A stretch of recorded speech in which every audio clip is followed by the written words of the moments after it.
Okay, so good evening everyone. Okay, तो सब लोग आए होंगे। तो कल हम लोगों ने क्या क्या देखा था? हम लोग ने कल देखा था कि कैसे न्यूरोलॉजिकल एक्टिव ड्रग, मतलब जो ब्रेन के ऊपर काम करते हैं, वो ड्रग देखा था। तो उसमें था ट्रैंक्यूलाइजर, ठीक है। तो आपने उसको रीड किया होगा कि क्या होते हैं ट्रैंक्यूलाइजर, उनका फंक्शन क्या होता है ट्रैंक्यूलाइजर का। तो ट्रैंक्यूलाइजर मेनली क्या करते हैं, विच रिलीव्स स्ट्रेस और एंजाइटी, या फिर डिप्रेशन हो या फिर कोई टेंशन हो उसको वो क्या करता है, रिड्यूस करता है। कैसे रिड्यूस करता है? एक चीज होती है जो कि हमारा मूड स्विंग करने में बहुत हेल्पफुल होती है, दैट इज नोरा एड्रेनालाइन, ठीक है। तो वो नोरा एड्रेनालाइन का जब हमारी बॉडी का जब लेवल कम होता है या फिर उसमें कोई बिगाड़ आता है, तो हम लोग को प्रॉब्लम आती है, राइट। स्ट्रेस, एंजाइटी, टेंशन वगैरह वगैरह बहुत। तो ये क्या करता है ट्रैंक्विलाइजर्स क्या करते हैं, उस नोरा एड्रेनालाइन की जो लेवल है वो इंक्रीज करते हैं। मतलब जो भी एंजाइम की वजह से उसकी लेवल खराब हो चुकी है, उसको वो क्या करेंगे, फिर से स्टार्ट करेंगे, ठीक है। तो वो ट्रैंक्विलाइजर्स था। नाउ आज हम लोग देखेंगे कि anti microbial drugs, then analgesics, then antiseptics क्या होते हैं, ठीक है। तो ये कैटेगरी हमारी बाकी है, तो वो हम लोग देखेंगे। Now first of all analgesics. Analgesics होते क्या है? एनाल्जेसिक्स मतलब क्या, जैसे हम लोग ने फर्स्ट इंट्रोडक्शन में देखा था कि जो ड्रग्स होते हैं, हमारे जो पेन किलर्स होते हैं, ठीक है, जो भी पेन किलर्स होते हैं हमारे, वो पेन किलर्स इस कैटेगरी में आएंगे एनाल्जेसिक में। तो इनका काम है कि ये क्या करेंगे, इट रिड्यूस और it gives relief on pain, ठीक है। तो जो भी हम लोग पेन किलर लेते हैं, चाहे वो क्रोसिन हो, एस्पिरिन हो, पैरासिटामोल हो, ठीक है, तो ये इस कैटेगरी में आते हैं। दूसरा, इसके दो टाइप्स होते हैं, ठीक है, narcotic analgesic and non narcotic analgesic. तो एनाल्जेसिक का काम होता है कि भाई पेन को रिड्यूस करे या फिर पेन से हमें रिलीफ दे दे। तो ऐसे एनाल्जेसिक भी होते हैं कि वो कुछ हार्म नहीं देते हमें, क्योंकि डायरेक्टली सेंट्रल नर्वस सिस्टम के ऊपर भी अटैक करने वाले एनाल्जेसिक्स होते हैं। और कुछ एनाल्जेसिक ऐसे होते हैं जिसको हम लोग नॉन नार्कोटिक एनाल्जेसिक कहेंगे, वो हमारे सीएनएस के ऊपर अटैक करेंगे और दे कॉज एडिक्शन। मतलब उनकी हमें आदत सी लग जाती है। तो ये दो टाइप्स में आता है कि narcotic analgesic and non narcotic analgesics, ठीक है। तो देखते हैं हम लोग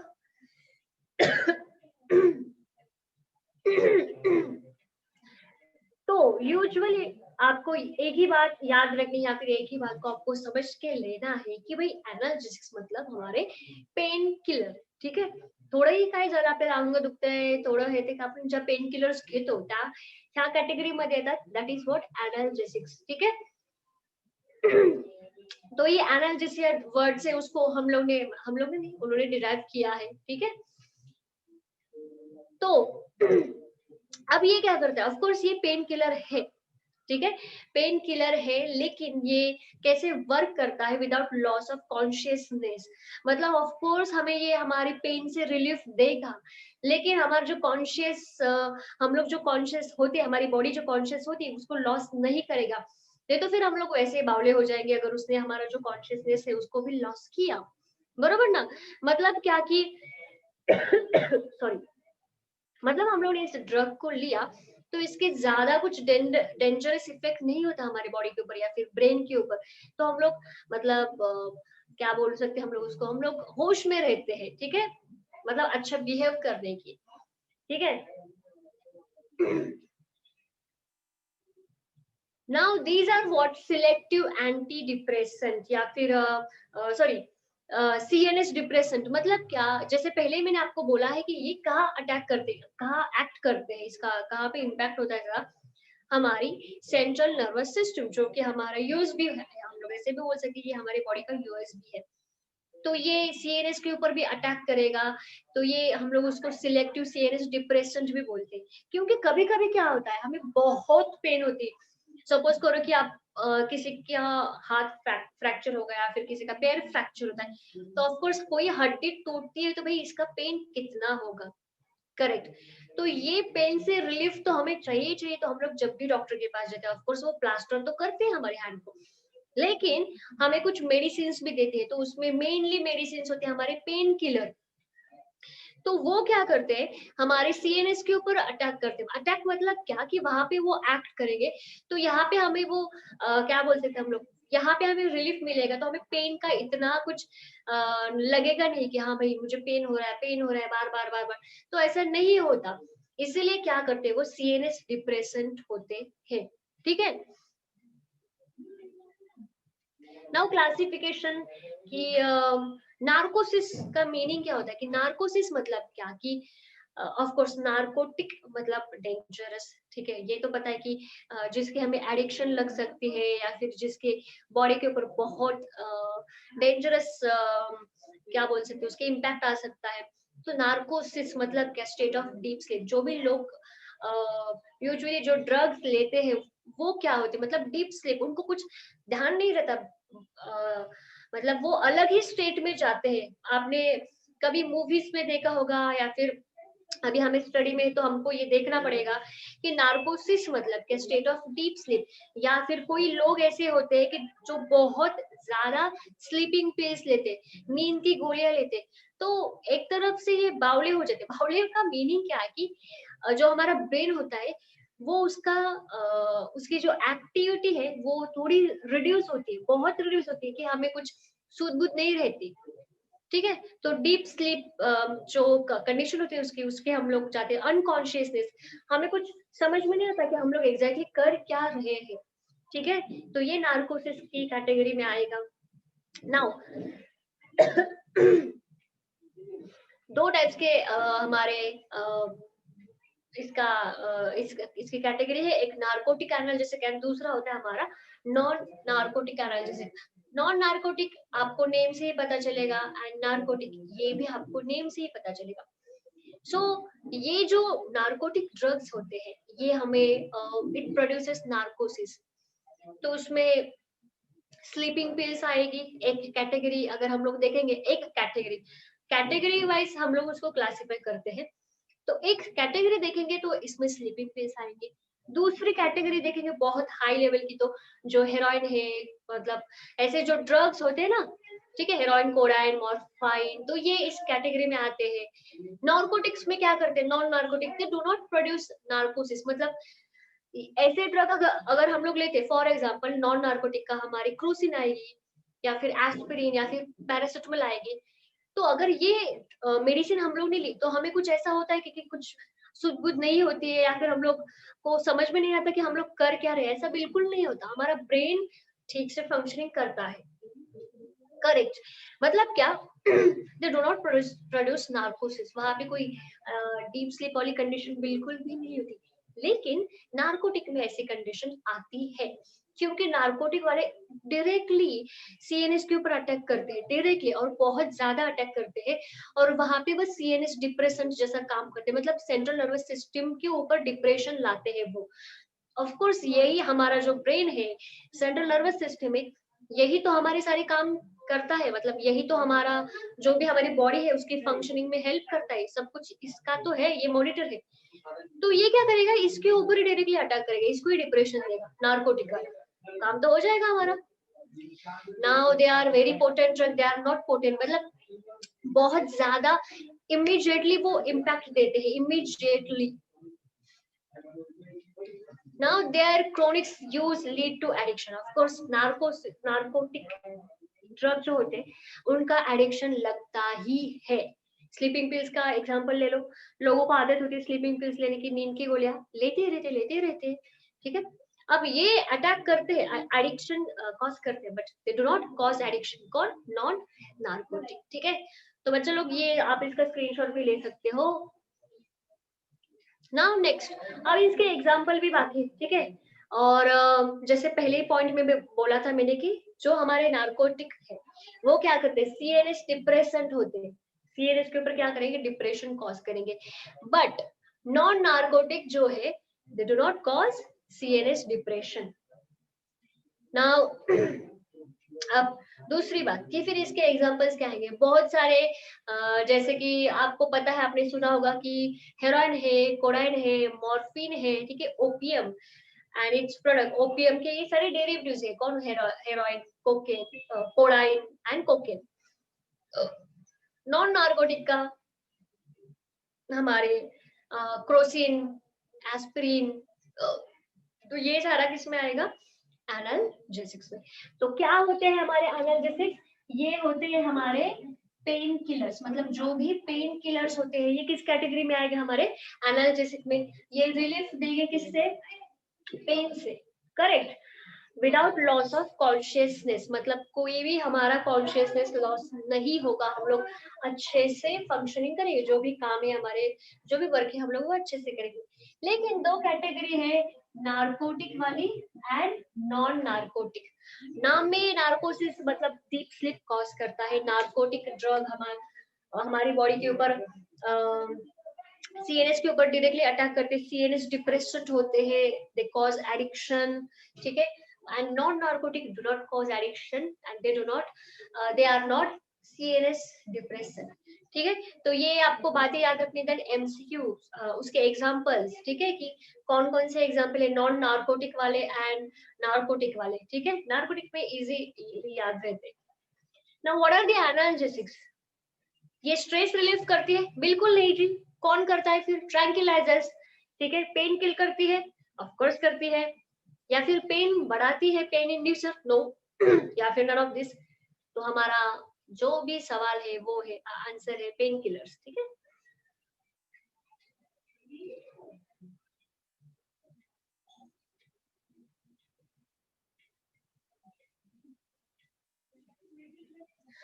Now, which of the following are the categories of chemicals in medicine? Analgesic भी हमारे मेडिसिन की कैटेगरी में, एंटी माइक्रोबाइल मतलब जो भी हमारे एंटीबायोटिक्स होते हैं, एंटीसेप्टिक्स होते हैं, ट्रैंक्विलाइजर्स, ये तो आपको पता है। तो तीनों भी क्या है, कौन सी कैटेगरीज में आते हैं, मेडिसिन के कैटेगरीज में आते हैं।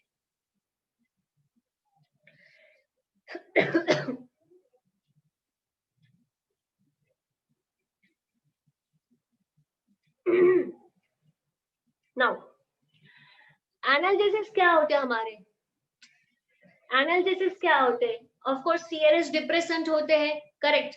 सीएनएस डिप्रेसेंट मतलब क्या, क्योंकि एक कैटेगरी तो वैसी है उनकी कि हमारी नार्कोटिक वाली सीएनएस के ऊपर अटैक करते हैं, एंड जो कॉजेस एनाल्जेसिया, एनाल्जेसिया आपको बोला ना कि विदाउट लॉस ऑफ कॉन्शियसनेस हमारे जो हम लोग को पेन से रिलीफ मिलता है वो भी करता है, सीएनएस डिप्रेशन का भी काम करेगा और एनाल्जेसिया का की भी वो काम करेगा। Now next, following is an example of non-narcotic analgesics. Morphine, aspirin, crocin और both P and C. Morphine क्या है, अभी हम लोग ने देखा कि नार्कोटिक एनाल्जेसिक्स वाले कौन है, morphine, codeine, heroin, right, it is a derivative of opium. Aspirin non narcotic में था, क्रोसिन भी नॉन नार्कोटिक में था, so your answer is only A, sorry, non-narcotic ना, non-narcotic is aspirin and crocin, so answer is B and C, क्योंकि morphine is narcotic.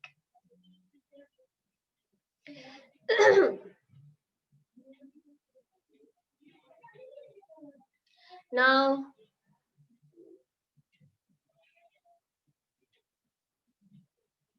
तो ये आपको समझ के लेना, ये सिलेबस में हमें ज्यादा नहीं दिया है, इतना डिटेल में नहीं दिया हमारी टेक्स्ट बुक में, तो ये आपकी इंफॉर्मेशन के लिए ये इम्पोर्टेंट है, इम्पोर्टेंट मतलब थोड़ा सा नॉलेज अगर कॉम्पिटिटिव एग्जाम में काम आए तो ये बहुत अच्छा है। तो आप लोग इसको देखो कि ये मतलब कैसे हम लोग बनाते हैं, इतना डीप में नहीं दिया है हमारी टेक्स्ट बुक में, बट फिर भी आपको पता होना चाहिए कि जो नार्कोटिक एनाल्जेसिक्स होते हैं जैसे कि हमारे हेरोइन, कोडाइन, मॉर्फिन, वो किससे हम लोग बनाते हैं, ओपीएम से, ठीक है। मतलब ये नेचुरल आपको दिख रहा है इमेज में, एक फ्रूट की तरह दिख रहा है, देखो, ठीक है। तो ये फ्रूट की तरह दिख रहा है, तो जो ये फ्रूट है ये ओपीएम का है एकदम ऐसा, और उसके ऊपर बाहर देखो एक स्टिकी लैटेक्स की तरह आया है, जैसे कि आपल्या झाडांना गम येतो ना, गम मतलब जो हमारा क्या बोलते हैं हम लोग उसको, फेविक्विक जैसा, फेविक्विक नहीं, गम, ठीक है। तो देखो ये फ्रूट है, मतलब ऑफ कोर्स उसका ट्री है ओपीएम का, और इससे हम लोग क्या बनाते हैं, हम लोग नहीं बनाते, ठीक है।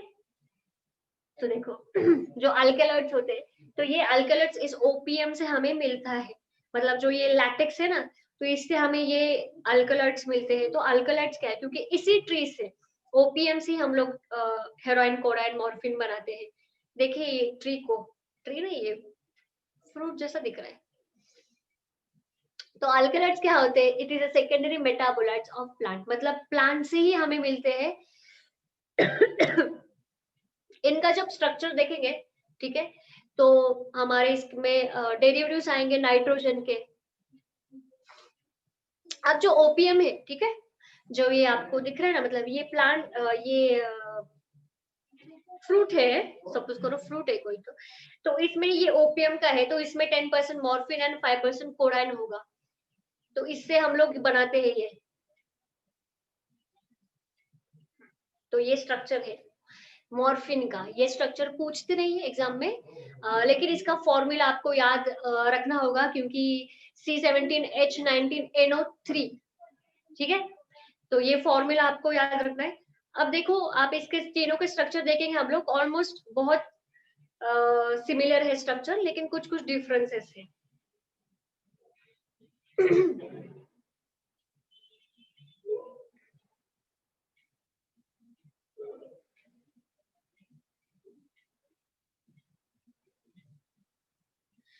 फर्स्ट तीन रिंग जो है, बेंजीन रिंग, ठीक है, एक बेंजीन रिंग है, एक साइक्लोहेक्सेन वाली रिंग है जो दिख रहा है आपको, ठीक है। बेंजीन है, साइक्लोहेक्सेन वाली है, एंड देन साइक्लोहेक्सिन वाली है। जिसके पास OH है वो साइक्लोहेक्सिन वाली है, सेंटर वाली साइक्लोहेक्सेन, और ये फर्स्ट वाली benzene plus oxygen. Same morphine का स्ट्रक्चर कैसे बना है आपको वो देखना है, इंजेक्शन में भरा है उसको, ठीक है। देखो, तो ये इस तरह से मॉर्फिन को ड्रॉ करना आपको। कोडाइन को देखो आप, बेसिक डिफरेंस क्या था, मॉर्फिन का स्ट्रक्चर देखो, ठीक है।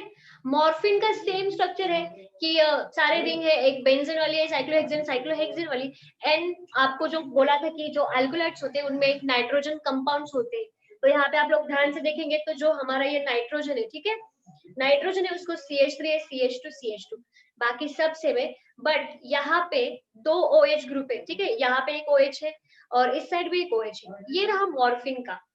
लेकिन जब हम लोग कोडेन के पास जाएंगे, ठीक है, तो कोडेन में क्या हुआ है, ऑलमोस्ट सब स्ट्रक्चर सेम है, बट डिफरेंस कहाँ पे है, यहाँ पे है हमारा मिथॉक्सिल ग्रुप, OCH। तो ऐसे छोटे छोटे डिफरेंसेस होते हैं, ये हमें पता होने चाहिए। कोडाइन में क्या डिफरेंस है, मॉर्फिन में हमारे पास दो हाइड्रोक्सिल ग्रुप होते हैं, बट कोडाइन में क्या होता है, एक हाइड्रोक्सिल ग्रुप, मतलब उसका H रिप्लेस होता है मिथाइल ग्रुप से, तो वहां पे बनता है हमारा मिथॉक्सी ग्रुप, ठीक है।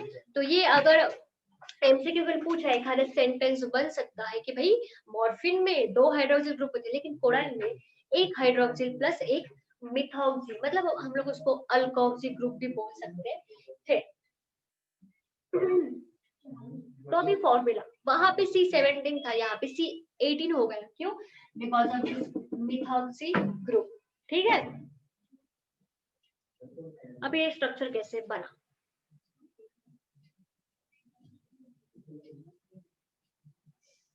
ये होता है कोडाइन। टीवी में देखा होगा पाउडर, ठीक है, लोग कैसे पाउडर, मतलब टीवी में बहुत सारी मूवीज में दिखाया है कि कैसे लोग इसका कंजम्पशन करते हैं ड्रग्स का। तो यही पाउडर है, इसको देखा होगा, पिठी साखर सारखी दिसते आपल्या, पण ती पिठी साखर नाहीये, खूप डेंजर है। This is what codeine is alkylated morphine. ये बहुत बड़ा यूजफुल सेंटेंस है और इंपॉर्टेंट सेंटेंस है कि कोडाइन क्या है, इट इज अल्काइलेटेड मॉर्फिन। कैसे है, यहाँ पे दो OH ग्रुप थे, करेक्ट, जो मैंने पहले बोला आपको, ये उन्होंने दिखाया है, सर्कल दिखाया है। तो ये हाइड्रोजन हटा के वहां पे किसका रिप्लेसमेंट किया हम लोग ने, CH3 का, मतलब क्या, एडिशन किए हैं हम लोग ने किसकी, अल्काइल ग्रुप की। सो कोडाइन इज व्हाट, अल्काइलेटेड मॉर्फिन, मतलब सेम मॉर्फिन ही है, बट भाई मॉर्फिन में दो OH थे, बट कोडाइन में क्या हो गया, एक OH का हाइड्रोजन गया और उसकी जगह अल्काइल ग्रुप आ गया, so that's why कोडाइन is alkylated morphine. This is very important sentence. ठीक है, एमसीक्यू के लिए पूछ सकते हैं. कोडाइन is what? alkylated morphine. ठीक है, कौन सा अल्काइल ग्रुप? वहां पे इथाइल दे सकते हैं ऑप्शन में, प्रोपाइल कौन सा भी दे सकते हैं, आपको याद में रखना है वहां पे सिर्फ मिथाइल ही होता है. ठीक है, अब आ गया है हेरोइन. ये आपने सुना ही होगा, सेम स्ट्रक्चर है भाई किसका? कोडाइन, मॉर्फाइन एंड हेरोइन का. डिफरेंस क्या है अभी आप भी खुद बताओ. देखो 3 रिंग थी, करेक्ट? हाँ, 3 रिंग सेम थी, NCH3 CH2 CH2 भी सेम था, बट मॉर्फिन में क्या था? दोनों भी साइड OH थे, OH OH. हम लोग कोडाइन के पास गए तो कोडाइन के पास क्या हो गया? अल्काइलेटेड मॉर्फिन बना, मतलब एक H गया और उसकी जगह CH3 आ गया. और हेरोइन में क्या होता है? दोनों OH है बट दोनों के दोनों हाइड्रोजन जाके वहां पे आता है ये ग्रुप एसिटिल. ये हमारा एसिटिल ग्रुप. कौन सा group? C double bond O CH3. Suppose करो यहाँ पे हम लोगों ने कोई तो ऐसा लगा है, ठीक है, OH ऐसा कुछ तो स्ट्रक्चर है और हम लोगों ने क्या किया? CH3 C double bond O Cl को ऐड किया. ठीक है, तो ये हाइड्रोजन और ये chlorine in the form of HCl out होगा और हमें यहाँ पे क्या मिलेगा? ये ऑक्सीजन और ये पूरा ग्रुप कौन? C double bond O CH3. Correct. तो ये एसिटिल ग्रुप है. सिर्फ अगर मिथाइल ग्रुप होता है बच्चों लोग तो वो होता है अल्काइल ग्रुप. करेक्ट. और ये एसिटिल ग्रुप है, ठीक है, C डबल बॉन्ड और CH3, तो इसको हम लोग बोलेंगे acetyl group.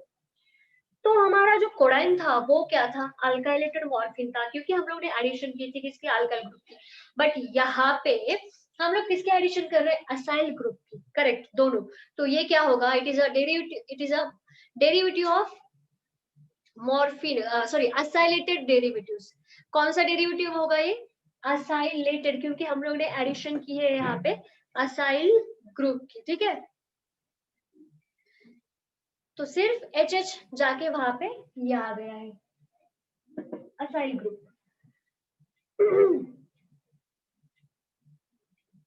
So it is acylated derivatives of morphine.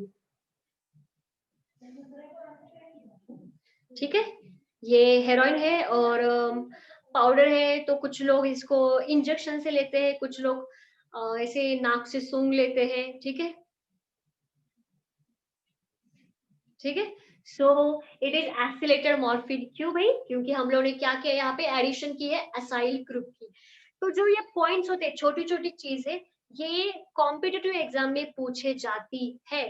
तुमच्या जेई नीट सीईटीला. ठीक है, तो आपको इसलिए ये इजीली 8 मार्क तो हमें इजीली देगा ही देगा कॉम्पिटिटिव एग्जाम में. तो इसको अच्छे से रीड करो और सुनो, देखो क्या हो रहा है, कहाँ चेंज हो रहा है. माइनर चेंज हो रहा है बट ये बहुत इम्पैक्ट डालता है. तो हेरोइन क्या है? हमारे नहीं है असाइलेटेड मॉर्फिन. ठीक है, एमसीक्यू देखो. Narcotic analgesics are obtain from किससे? ओपियम, वैलियम और बोथ ए बी. तो हम लोग ने अभी देखा कि जो ओपियम था इससे हम लोग क्या बनाते हैं? हेरोइन, कोडाइन एंड मॉर्फिन और नन ऑफ दिस. तो हमारा ऑप्शन अभी देखा था तो ऑफ कोर्स आंसर तो यही होगा. Now narcotic analgesics are continuing. अभी हम लोग ने 3 स्ट्रक्चर देखे, हेरोइन, कोडाइन, मॉर्फिन की. ये एग्जाम में पूछे जा सकते हैं 1-1 मार्क के लिए, तो इजी है ध्यान याद रखने के लिए. तो तीनों में एक कॉमन चीज थी, वो थी हमारा नाइट्रोजन. नाइट्रोजन कंपाउंड्स होते उसके अंदर.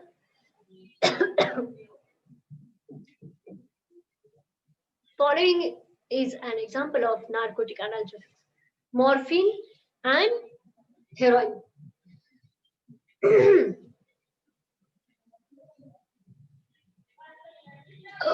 Now non नार्कोटिक एनाल्जेसिक्स, उसमें एक हमारी बहुत इंपॉर्टेंट चीज आने वाली, एस्पिरिन.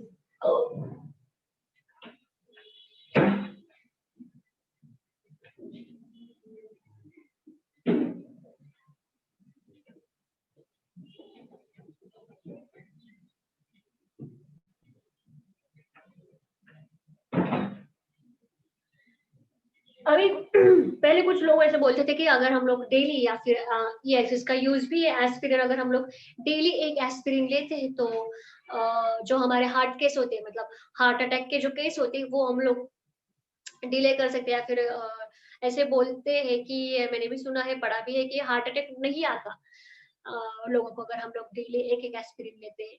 तो ऐसा नहीं लेना चाहिए, वो तो डॉक्टर ही बता सकते हैं, लेकिन जो हार्ट की मेडिसिन होती है उसमें थोड़ा बहुत होता है ये एस्पिरिन, ठीक है। तो ये बहुत इंपॉर्टेंट चीज है, एस्पिरिन फॉर हार्ट तो बहुत इंपॉर्टेंट है। नाउ नॉन नार्कोटिक, ऑफकोर्स ये पेन रिलीफ करेगा, लेकिन सीरियस डिप्रेशन नहीं है, सीरियस के ऊपर कोई डिप्रेशन नहीं लाएगा। और ये माइल्ड एनाल्जेसिक क्यों है, कोई भी खा सकते, कोई भी उम्र का लोग हम लोग उसको खा सकते हैं, तो ज्यादा कुछ हमें तकलीफ नहीं देता।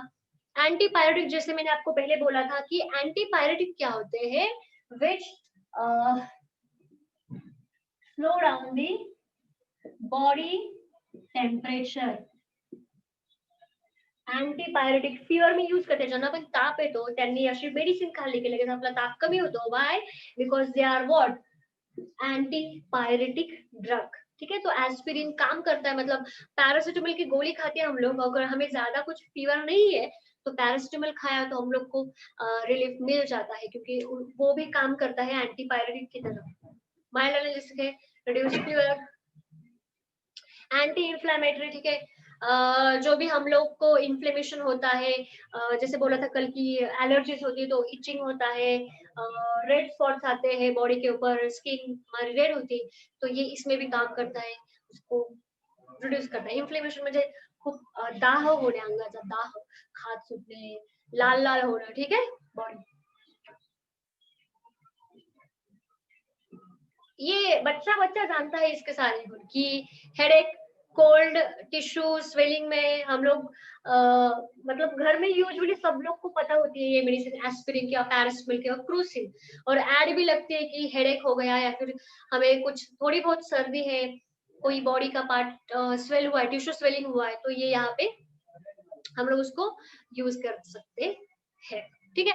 नाउ नेक्स्ट, जैसे मैंने आपको पहले बोला था कि एस्पिरिन की अगर एक गोली हम लोग रोज खाते तो हमें हार्ट अटैक नहीं आएंगे, क्योंकि यूजुअली बहुत सारी जो हार्ट की मेडिसिन होती है, हम लोग हार्ट में जिनको प्रॉब्लम होता है हार्ट का, किसी को ब्लॉकेज होता है, किसी का बाईपास सर्जरी किया होता है, तो उस मेडिसिन में थोड़ा बहुत एस्पिरिन होता है, क्योंकि वो जो हमारा हार्ट का जो फंक्शनिंग है वो ठीक करने में हेल्प करता है। तो खूब इंपॉर्टेंट यूज है यहाँ, प्रिवेंशन ऑफ हार्ट अटैक में एस्पिरिन का बहुत ज्यादा यूज होता है, ठीक है। किंवा बहुत लोग को घर पे अभी हमारे अगर दादा दादी होंगे तो हड्डी दुखती है, पैर दुखता है, घुटने दुखते हैं, आर्थराइटिस बोलते हैं हम लोग उसको, किंवा काही जणांना संधिवात असतो, ठीक है, ये तो सुना होगा ना। तो उस आर्थराइटिस में भी ये ड्रग काम आता है, ठीक है। बघा किती युजफुल है आपले केमिस्ट्री। सो यह बहुत इंपॉर्टेंट है कि मुझे पता है कि एस्पिरिन ये होता है, लेकिन हम लोग उसको कैसे बनाते हैं, तो इसकी प्रिपरेशन बहुत इंपॉर्टेंट है, की एक्झामला भरपूर वेळा विचारलेली, बोर्ड घ्या किंवा बोर्डला खूप वेळा विचारलेली, कॉम्पिटिटिव्ह प्रश्न असतात। तो अब इसके लिए हमें एस्पिरिन के लिए दो डेरिवेटिव्स लगते हैं, एक होता है सैलिसिलिक एसिड, दूसरा होता है एसिटिक अनहाइड्राइड। तो देखो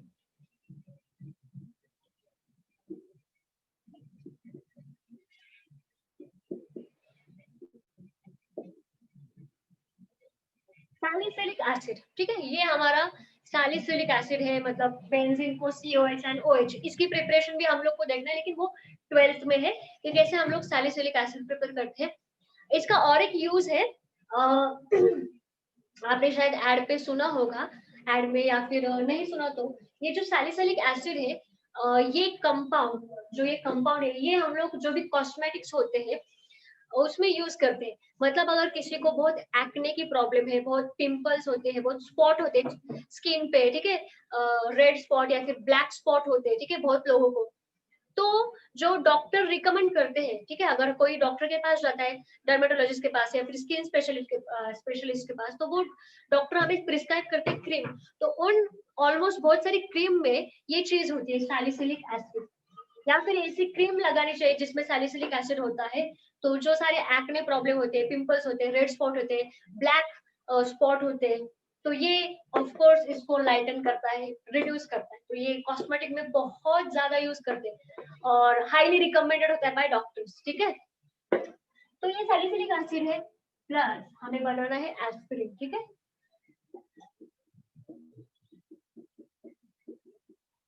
Now this is what acidic anhydride, ठीक है, एसिडिक अनहाइड्राइड। अब आपको एक बात पता होनी चाहिए कि जब भी हम लोग एसिडिक अनहाइड्राइड लेते हैं, इसका मैकेनिज्म नहीं देखना हमें, सिर्फ रिएक्शन देखते हैं। जब भी हम लोग एसिडिक अनहाइड्राइड लेंगे तो एक बाय प्रोडक्ट फिक्स होता है, वो होता है एसिड, कस बगाता।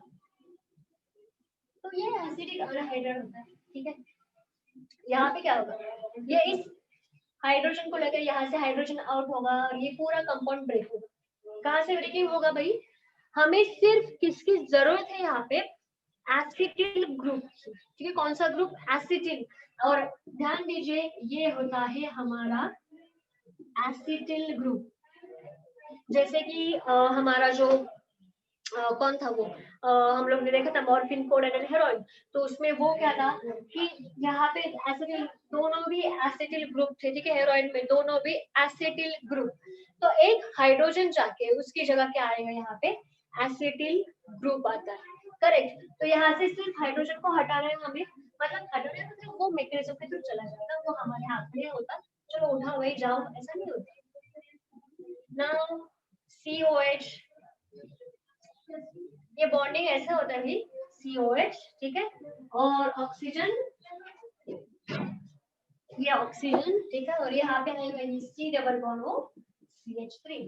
क्या क्या है, ध्यान से देखिए फिर से, CH3 C double bond O O C double bond O CH3, ये हमारा एसिटिक अनहाइड्राइड है।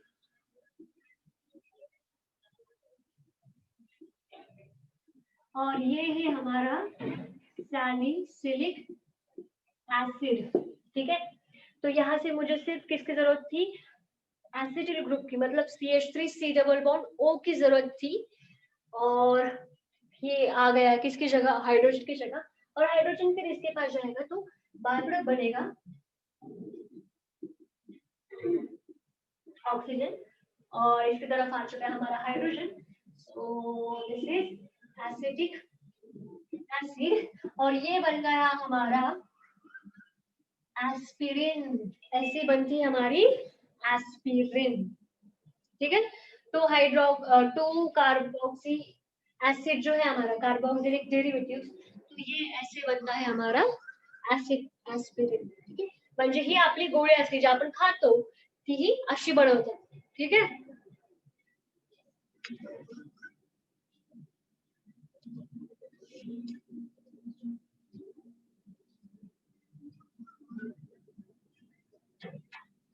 तो ये जो ये दिख रहा है डायग्राम में OCO, तो ये ऑक्सीजन यहाँ पे लगाया है, ठीक है। हम लोगों ने यहाँ पे बॉन्डिंग शो की, उन्होंने बॉन्डिंग शो नहीं किया। So this is what preparation of acetic aspirin, ये पूछेंगे एग्जाम में। ये फिर से आ गया,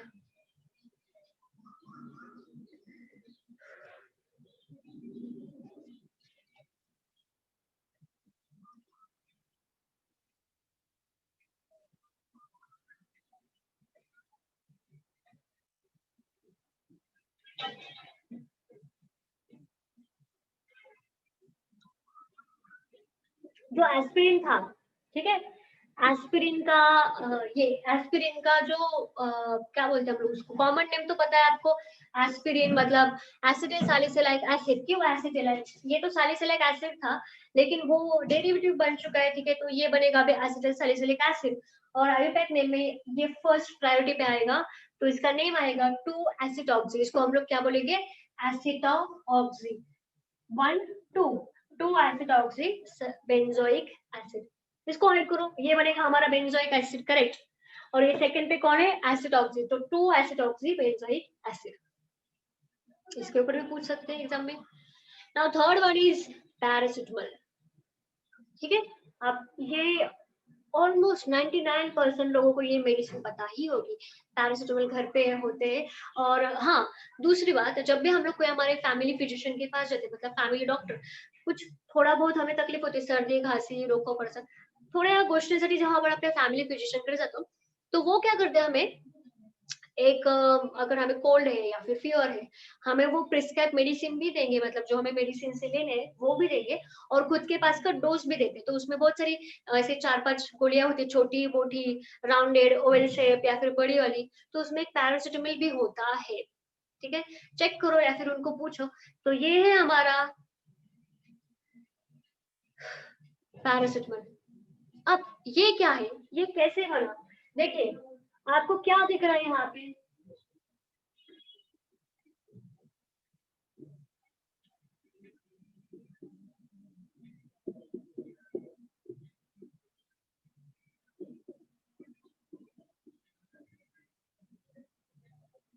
ठीक है?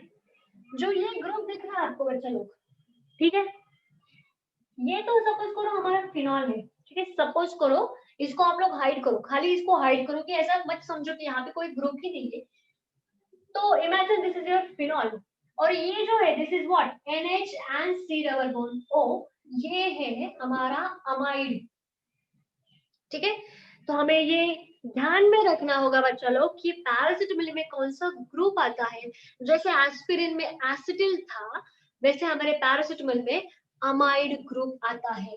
तो अमाइड का फंक्शन जैसे हम लोग देख रहे थे कि this is NH2 just amine and NH2 C double bond O NH2 means amide, ठीक है? तो देखो यहाँ पे ये अमाइड ग्रुप है क्योंकि यहाँ से एक हाइड्रोजन रिप्लेस हो चुका है, तभी तो यहाँ पे बॉन्डिंग आ चुके हैं ना। तो ये है हमारा पैरासिटामोल 4 एसिटामाइड, इसको बोलेंगे हम लोग एसिटामाइड क्योंकि नंबर यहाँ से हमें स्टार्ट करना है, ठीक है? ये फेनॉल है 1 2 3 4, ये हमारा एसिटामाइड है। 12th में हमें पूरा एक चैप्टर ही है, तब हमें समझेगा नॉमेनक्लेचर ऑफ अमाइड, ठीक है? तो 4 एसिटामाइड फिनॉल, ठीक है? इसका नाम क्या होगा? 4 एसिटामाइड फिनॉल। ये बहुत इंपॉर्टेंट चीज है, ठीक है? देखिए, तो जब भी आप कोई फार्मा कंपनी में जाएंगे काम करने के लिए, किसी को अभी कोई आगे जाके किसी ने फार्मेसी की या फिर डॉक्टर, तो आपको बनना ही, बहुत सारे लोगों को डॉक्टर बनना होगा, तो इनको तो ये इम्पोर्टेंट चीज है ही है, ठीक है? लेकिन कोई फार्मा कंपनी में जाता है इंटरव्यू के लिए तो पूछ सकते हैं, ठीक है? Structure of paracetamol. तो क्या है? फिनॉल है एंड एसिटामाइड,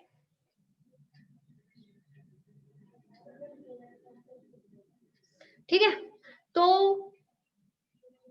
इसकी प्रिपरेशन हम लोग कल देखेंगे पैरासिटामोल की, क्योंकि आज हम लोग ने जो प्रिपरेशन मेथड देखी है एस्पिरिन की, वो बहुत इंपॉर्टेंट है, आपको आज ही करनी है, ठीक है? तो कल के लेक्चर में हम लोग नेक्स्ट पार्ट देखेंगे। तब तक आज ये पूरा रिवाइज करो, ठीक है? अच्छे से रिवाइज करो एंड बहुत इंपॉर्टेंट पार्ट है, ठीक है? So thank you so much everyone and bye bye all.